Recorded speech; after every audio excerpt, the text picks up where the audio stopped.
Imagine waking up one morning and finding out that the body of water you've shared for centuries with your neighbor has been renamed not by nature, not by the UN, but by a tech company following a political executive order. That's not science fiction. That's 2025 under President Trump.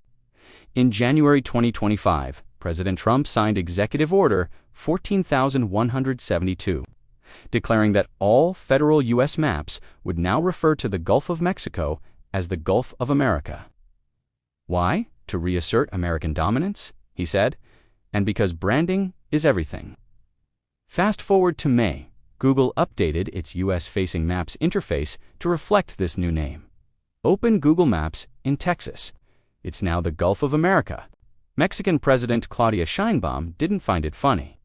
On May 9th, she announced a formal lawsuit against Google, arguing that the name change violates Mexico's sovereignty and international norms. Here's why it matters. Mexico holds claim to 49% of the Gulf. The United States controls about 46% and Cuba, the remaining 5%. That's right, the U.S. doesn't even hold a majority, but it renamed the whole damn thing anyway. So why did Google side with only the U.S. on this one? Because, according to them, they follow official government data. And when the U.S. government says jump, big tech seems to ask, off which coast?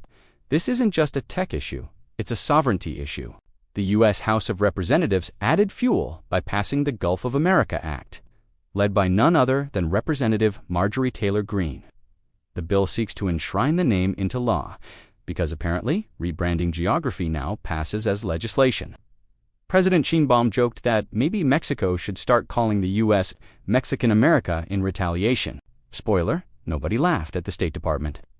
When political whims reshape digital maps, they reshape perception. Millions rely on platforms like Google Maps for information, and those names influence everything from education to geopolitics to oil rights. This lawsuit may set a precedent for how big tech handles geopolitical pressure, because if one superpower can rename a shared body of water, what's next? Will Canada rename the Great Lakes the polite puddles of peace? Will Russia call Alaska almost ours? This isn't just a naming spat, it's a warning shot in a much bigger battle, where politics, power, and platforms collide, and the truth becomes whatever gets the most clicks or the most executive orders. So next time you open a map, ask yourself, whose world am I looking at? Because apparently, the borders aren't the only things that can move. The names can too. Like, subscribe, and drop your thoughts below. Should tech companies comply with every political rebrand, or do we need a global standard for reality?